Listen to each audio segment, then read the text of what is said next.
선배 1분만. 1분만. 한덕수 총리가 복귀한다면 다른 탄핵이나 정치 일정에 어떤 영향이 갈까요? 그러니까 이건 한덕수 대통령 권한대행 겸 총리가 탄핵 소추돼서 지금 직무가 정지됐는데 탄핵이 기각된다는 얘기잖아요. 그죠? 그래서 복귀한다. 원래대로면 사실은 윤석열 대통령이 탄핵보다는 이 결정이 먼저 나올 거라고들 생각을 하고 있어요. 그럴 경우라면 일단 한덕수 총리가 복귀했어요. 대통령 권한대행이 됐어요. 그러면 원래 151석 넘겨서 탄핵 소추했는데 이거 원래 200석 넘겼어야 되는 거 아니야? 원인 무효 아니야?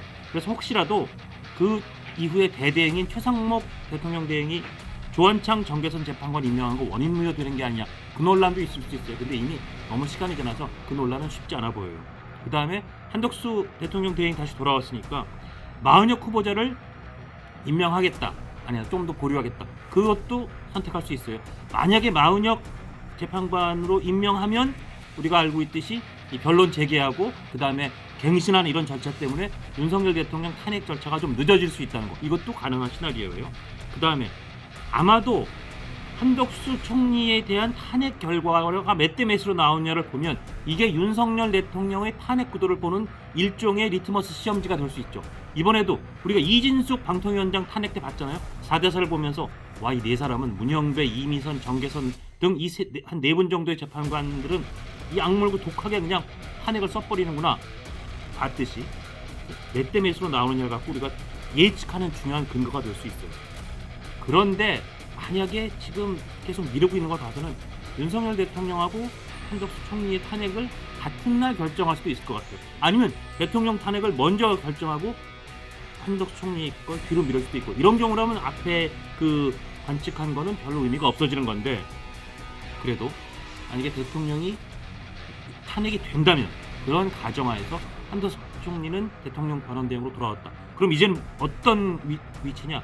대통령 권한대행인데 돌아올 대통령은 없는 거예요.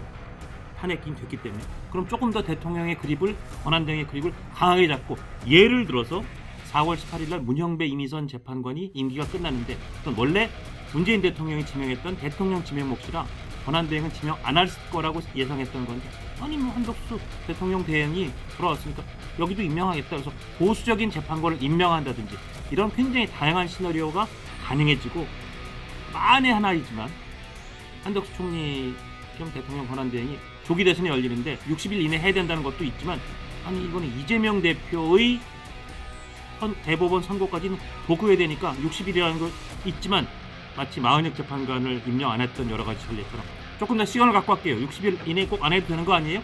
아주 가능성이 높진 않지만 이런 다양한 신호까지 가능하다는 게 한덕수 총리 복귀의 아주 국민들의 호기심을 불러일으키는, 그리고 굉장히 관심이 가는 여러 가지 가상 시나리오입니다.